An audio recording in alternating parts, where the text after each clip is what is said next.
Hi welcome to PSR studies. ఈరోజు TS ICET second phase స్టూడెంట్స్కి self reporting అయితే చివరి అవకాశం. ఈరోజు కనుక మీరు సెల్ఫ్ రిపోర్టింగ్ చేయకపోతే కాలేజ్లో మీకు వచ్చిన సీట్ అనేది ఆటోమేటిక్ క్యాన్సిల్ అయిపోతుంది.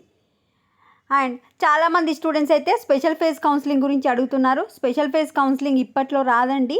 మనకు స్పాట్ అడ్మిషన్ కంప్లీట్ అయిపోయాక ఎన్ని సీట్లు ఖాళీగా ఉన్నాయో కౌంట్ తేలిన తర్వాత స్పెషల్ ఫేజ్ కౌన్సిలింగ్ సీట్స్ ఉంటే మాత్రమే రిలీజ్ చేస్తారు.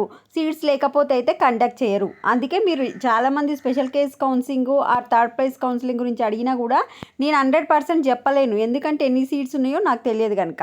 మరి స్పాట్ అడ్మిషన్ నోటిఫికేషన్ ఎప్పుడు రిలీజ్ చేస్తారో తెలుసుకుందాం.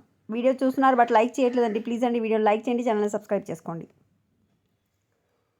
మీరు 12th చూడండి. Payment of tuition fee and self reporting through the website వచ్చేసి 27th లాస్ట్ డేట్. ఈ రోజే లాస్ట్ డేట్. సెకండ్ ఫేజ్లో సీట్ వచ్చిన స్టూడెంట్స్ తప్పకుండా మీరు సెల్ఫ్ రిపోర్టింగ్ అయితే చేయాలి. Reported at the allotted college వచ్చేసి ఎల్లుండి last date. First phase and second ఫేజ్లో సీట్ వచ్చిన స్టూడెంట్స్ అందరు కలిసి మీరు 28th సెప్టెంబర్ లోపు మీకు వచ్చిన కాలేజ్కి వెళ్ళాల్సి ఉంటుంది. స్పాట్ అడ్మిషన్ నోటిఫికేషన్ ఈరోజు మనకు 10 తర్వాత ఎప్పుడైనా రిలీజ్ అయ్యే అవకాశం ఉంది. So spot admission guidelines for MBA MCA private unaided college will be placed in the website 27/9/2024. ఈరోజు 12 వరకు మేబీ స్పాట్ అడ్మిషన్ నోటిఫికేషన్ వస్తే మీకు అప్డేట్ చేస్తాను. ఈరోజు లాస్ట్ డేట్. సెల్ఫ్ రిపోర్టింగ్ చేయని వాళ్ళు ఉంటే చేయండి. థర్డ్ ఫేజ్ కౌన్సిలింగ్ గురించి అయితే నేను ఇప్పుడే ఏం చెప్పలేను. వీడియోని లైక్ చేయండి. Thanks for watching.